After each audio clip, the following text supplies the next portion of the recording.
DBE यानी कि double bond equivalence.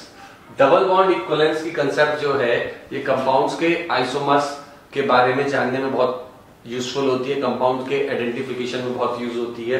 तो डीबीई जो है आपका किसी भी कंपाउंड में डबल बॉन्ड्स या रिंग्स या अनसैचुरेशन को बताता है। यदि आपकी डीबी की वैल्यू किसी कंपाउंड के केस में 0 है तो इस बात का मतलब ये है कि वो कंपाउंड क्या है, आपका अनसैचुरेटेड है।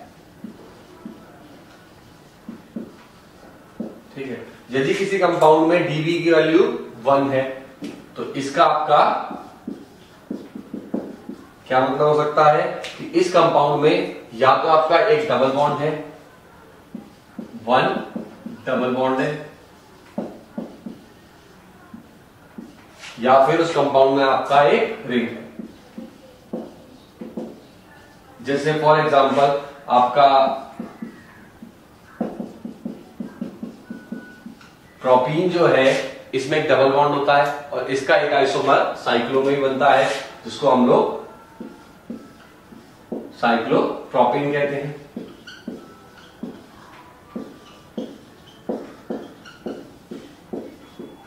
यदि आपके किसी भी मॉलिक्यूल में डीबी की वैल्यू आपकी 2 आती है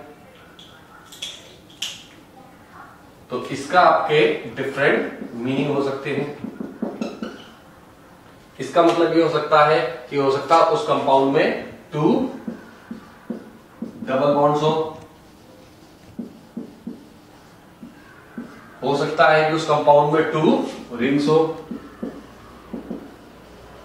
और ये भी हो सकता है कि उस कंपाउंड में आपका 1 डबल बॉन्ड हो प्लस 1 रिंग, या फिर इसका ये भी मतलब हो सकता है कि उस कंपाउंड के अंदर 1 ट्रिपल बॉन्ड। तो ये डीबी की वैल्यू जानने से हमारे को उसके बारे में ये इंफॉर्मेशन मिल जाती है। फॉर एग्जाम्पल ऐसे ही हम DB3 लेंगे या 4 लेंगे तो उसमें आपके बहुत सारे और कॉम्बिनेशन बन सकते हैं। तो फॉर एग्जाम्पल बेंजीन कंपाउंड में आपकी DB की वैल्यू क्या होगी, तो इसकी DB की वैल्यू जो है वो आपकी 4 होती है, क्योंकि इस कंपाउंड में 3 आपके डबल बॉन्ड बन रहे हैं और एक रिंग बन रहा है। ठीक है, तो इसमें रिंग बन रहा है। कट डीबी यानी डबल बॉन्ड इक्वलेंस, इसको हम मॉलिक्यूल में कैसे निकालते हैं? DB is equal to sigma n v minus 2 plus 1, इस फार्मूले से हम लोग निकालते हैं। जैसे आपका यहां पर जो है एन जो है that is number of atoms of element, और वी जो है आपका that is valency of the element.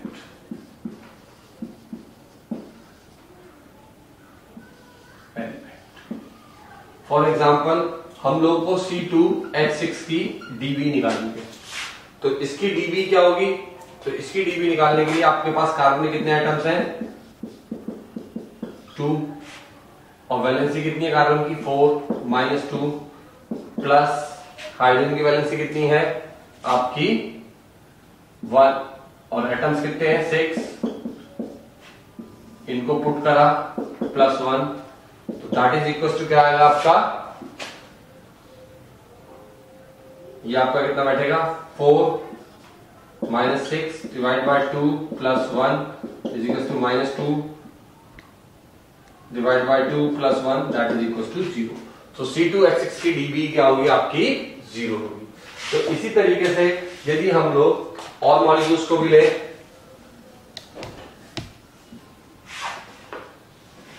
तो उनकी डीबी हम लोग निकाल सकते हैं। जैसे मान लीजिए हमें C6H6 की डीबी निकालनी है, तो C6H6 की डीबी क्या होगी? तो यहां कार्बन के आपके पास कितने आइटम्स हैं?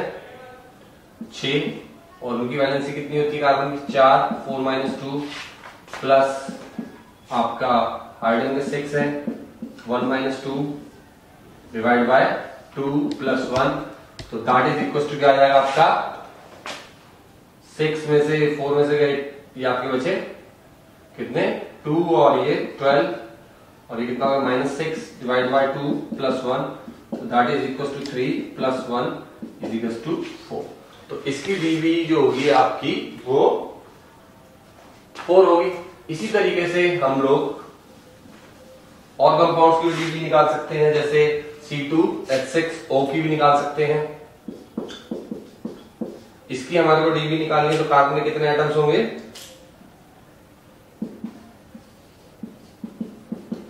आपका 2 4 - 2 प्लस 6 1 - 2 प्लस ऑक्सीजन के आपके 1 2 - 2 डिवाइड बाय 2 प्लस 1, तो ये आपका कितना आ जाएगा?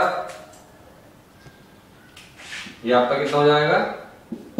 दैट इज 4 - 6 और ये 0 हो जाएगा, डिवाइड बाय 2 प्लस 1, तो ये आपका -1 प्लस 1 0 हो जाएगा। तो इसका मतलब इस कंपाउंड में कोई भी आपका डबल बॉन्ड नहीं होगा।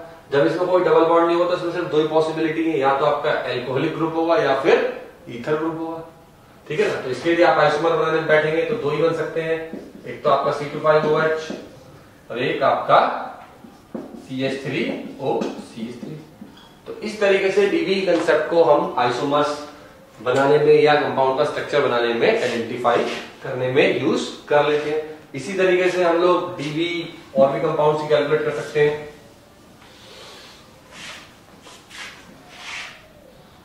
फॉर एग्जाम्पल आपका जो डीवी मान लीजिए हम निकाल रहे हैं C2H4O की, तो इसकी डीवी क्या होगी? तो इसकी डीवी जब हम निकालने बैठेंगे तो आपके पास कार्बन के दो एटम हैं, वैलेंसी 4 - 2 प्लस आपके हाइड्रोजन के 4 हैं, आपके 1 - 2 डिवाइड बाय आपका 2 प्लस ऑक्सीजन के भी लगा दीजिए आप यहाँ पर 1 2 - 2 और आपका प्लस 1।